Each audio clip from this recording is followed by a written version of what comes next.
And good to see you again back in Beijing. Yes, indeed, and want to share with our viewers some behind-the-scenes stories. So which part is your favorite? Let's start with your story. We met a few kids and they wanted to have a conversation with us. Anna was trying to prepare for the shooting and they just came over and we started a conversation in English. What's the reason you came to Uzbekistan? Oh, to do interviews. Yes. Which kind of meals do you like? Which kind of meals? Which kind of meals do you like? The traditional pulao was very good.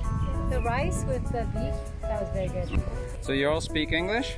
Yes. It does remind me of maybe China or Beijing in the 90s when the country was opening up to the rest of the world and when foreigners came over and people would want to have a conversation with them in English. It seems they wanted to practice English with me. But it was really funny because it ended up them being on our show. I mean, Yes. you told them to say, stay tuned to Crossover or you're watching Crossover. That was really funny. Welcome to Uzbekistan. You're watching Crossover. Yeah! What you mentioned, curiosity, is really the main thing. I mean, I felt it around the kids in Uzbekistan. The square wasn't the only place that we felt that. Remember we were shooting at these landmarks? These kids came up to us as well. They were very curious about our camera gears. They were very curious about what we were doing. And they took photos with us and they were playing games with us. We made some faces. We had some great photos we wanted to share with our viewers. Absolutely.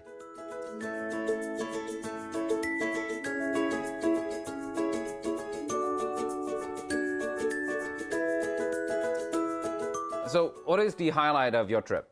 I mean, I find it very interesting because throughout the whole trip, I can't count with my fingers how many times people thought I was a local there. I mean, even you thought I looked exactly like the car attendant. Exactly, on the train. You made us take a photo. And remember, you told me that your mom, when she saw the picture... She actually said, yeah, I could see some resemblance. That was really funny. And remember we went to the market and people thought I was a local and I thought I was a tour guide. You know, taking my TV crew, Chinese coworkers, on a tour in the market. They kept speaking to me in Uzbek. Exactly. They started a conversation in their local language, and you were like... I have to say, sorry, I don't speak the language. Because Uzbekistan is a country with, I forgot the exact number, but something like 150 different ethnic groups. Yeah, it's even quite more than mixed. that. Because it's located in Central Asia, you can see the influence of different civilizations and different cultures. So when people see a girl like yourself, and no wonder they will see you as one of their own. I mean, who knows? Maybe I do have ancestors back there. Yeah, that's your home call. Yeah. Go back to Uzbekistan. I feel like, bye. going back to Uzbekistan. Exactly. That's some fun experience, yeah. And the sunrises in the ancient cities. We went to Bukhara and Shiva. Both of them are ancient cities. And we had to wake up like 4 in the morning. It was so sunrise. cold, yes. Yeah. And what did we do? Tell the viewers what we did to stay warm. Exercises. Yes, we did some jumping jacks. What else did we do? I forgot. Some really nice moves. Yeah, at the same time, we just found actually there were two guys on the ground. They were doing the same thing. They were stretching underneath on the ground floor. So we had a little interaction with them.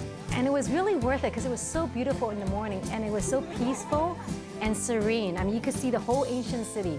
And I mean, with the sun beaming down, it was beautiful. So we do encourage people, including ourselves, to get up early because the view in the morning truly is different. And the camel story, you tell it. Yeah, I mean, we were recording the show ending and we had to get all these camels to cooperate with us. And you know how it is with animals. It's with animals and children, it's almost impossible. We had to coordinate with the camel, with the drone, with the cameraman, and with each other. The thing is, we had to travel for 9 hours to get there. On the bus. On the bus. Bumpy roads. It was tough. It was a very challenging journey, I think. Well, it's great scene, but it's really tough. But when we made it to destination, I mean, we were full of joy. We saw all the camels. I mean, this is what we were waiting for. Not only that, it's beyond my expectation, because on the way here, when we were about to get there, we saw those camels, but at the same time, on the right-hand side, we saw a fortress, you know, the ruins of a garrison. And we thought, oh, it'll be nice, you know, to have the view here, the scene here. Let's do the shooting here. Yeah. that's exactly what happened. Yeah, and then we had to get the camels to move to that direction, get the garrison in the back, us talking, the drone to coordinate, and the cameraman. But we did it. We did. And the sunset. And we had to do it right before the sunset. Of the sunset, the view was great. We had fabulous. some time restraint, but we did it, and that was great. No complaints. And also, we had a little tour of the garrison itself. Yes. How did you feel about that? Climbing those rocks. Yeah, that's all right. You could see why that location was so important, because it's like the highest point of the whole area. Can I share something with the viewers? Yeah. I know you were singing on top of the mountain. We did? Can we I put did? Yeah, you did. I did? Can we put a bit of that footage of I you did? singing? Yes, it's in someone's phone. We need to put a bit of that How footage come I in. forgot all that? No, we all heard it. We all heard it. Now you're nervous. 山歌好比春江水哦。I don't even remember I sang the song. Anyway, food. We had naan bread, like what we can find in Xinjiang. Yeah. Plov. Plov. Oh, that's like a world record. Yeah, I mean, the pot was massive. I mean, I've never seen anything that big. I know. I mean, I felt like I could swim in it. You can, I can. An ocean of plov. I know, but it was so tasty. Yeah, it was good though. It's very good. But while we were shooting, I mean, I encountered some challenges. Yeah? I mean, the smoke was coming into my eyes.